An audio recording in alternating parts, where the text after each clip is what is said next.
अखंड मंथन के सभी दर्शकों को नमस्कार। आज के 2025 का जो कार्यक्रम हम आपके सामने प्रस्तुत करने जा रहे हैं, ये एक बड़ी चेतावनी है। जी हाँ, और ये चेतावनी है जलवायु परिवर्तन को लेकर के। और इसको लेकर के अगर आप सोशल मीडिया को अगर आप सर्च करेंगे सोशल मीडिया पर, तो आपको बहुत ही चौंकाने वाले, बहुत ही हैरतअंगेज जो है जानकारी आपको मिलने वाली है।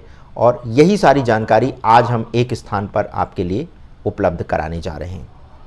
आपको बता दें कि 2025 में मौसम इस तरह से परिवर्तित होगा कि यही एक बड़े विनाश का कारण भी बन सकता है। और ये जो मौसम का परिवर्तन होगा वो है ला नीना या अल नीनो प्रभाव, जो कि जलवायु परिवर्तन से जुड़ा एक बड़ा प्रभाव है, उस पर आज हम बात करने जा रहे हैं। तो एक बार पुनः आप सभी दर्शकों का हार्दिक स्वागत है, अभिनंदन है।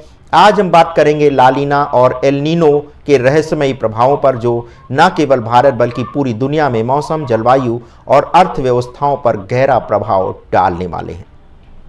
अगर इसके ऐतिहासिक परिप्रेक्ष्य की बात करें तो गिलबर्ट वॉकर और जेकब जगने की खोज जो है वो बहुत ही महत्वपूर्ण है। ब्रिटिश गणितज्ञ और मौसम वैज्ञानिक ये दोनों थे, और उन्होंने पाया कि जब प्रशांत महासागर के पूर्वी हिस्से में बारिश होती है तब एशिया और ऑस्ट्रेलिया में सूखा पड़ता है, और इसके उलट भी ये बात होती है। इसे साउदर्न ओसिलेशन नाम दिया गया। और अब आपको बताते हैं कि ट्रेड विंड्स का जलवायु परिवर्तन पर कितना बड़ा प्रभाव पड़ने वाला है। तो ट्रेड विंड्स क्या हैं ये आपको हम पहले बताते हैं। तो पृथ्वी के घूमने और उस पर सूर्य की गर्मी जब पड़ती है तो इसी से ट्रेड विंड्स का निर्माण होता है। ये हवाएं पूर्व ईस्ट से पश्चिम वेस्ट की ओर बहती हैं।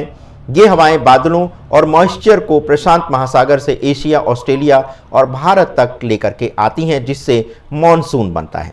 लेकिन यदि इन हवाओं की दिशा या तीव्रता में बदलाव होता है तो यही बड़े जलवायु परिवर्तन को जन्म देता है।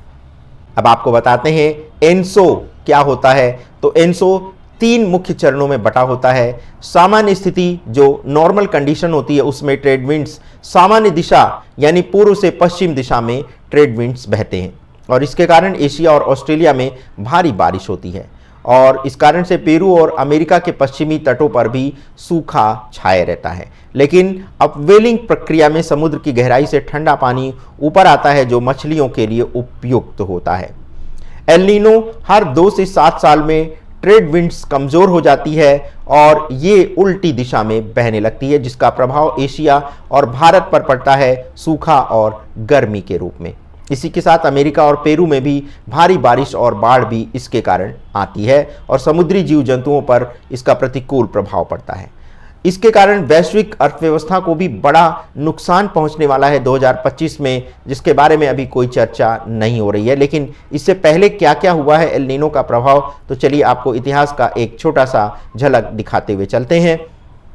तो 1997-98 में जो एल नीनो का प्रभाव था उसने दुनिया की अर्थव्यवस्था को $45 बिलियन का नुकसान पहुंचाया था। 2015 और 16 की बात करें तो एल नीनो के प्रभाव से भारत में मानसून कमजोर रहा, जिससे कृषि को भारी नुकसान हुआ।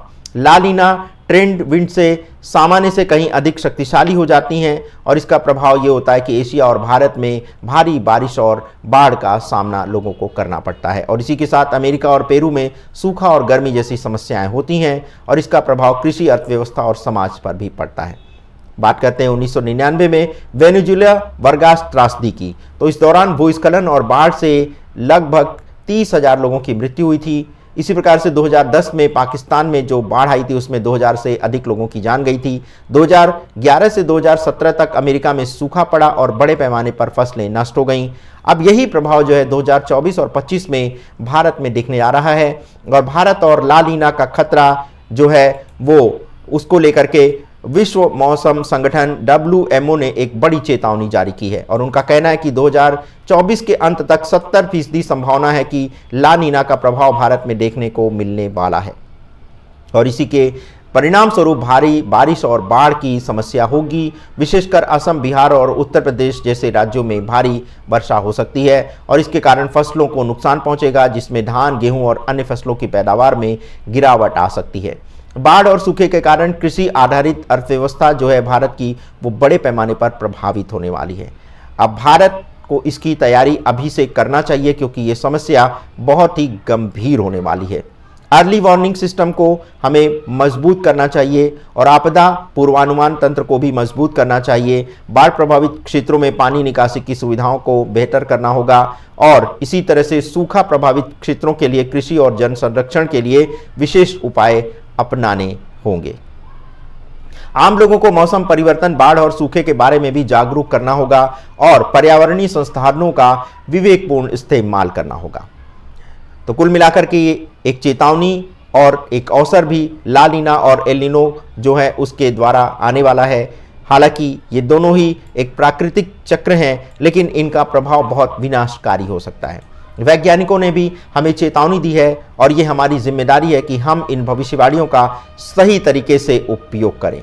भारत को बाढ़, सूखा और जलवायु परिवर्तन से निपटने के लिए ठोस कदम उठाने होंगे और प्रकृति हमें इस बार बहुत बड़ी चेतावनी दे रही है।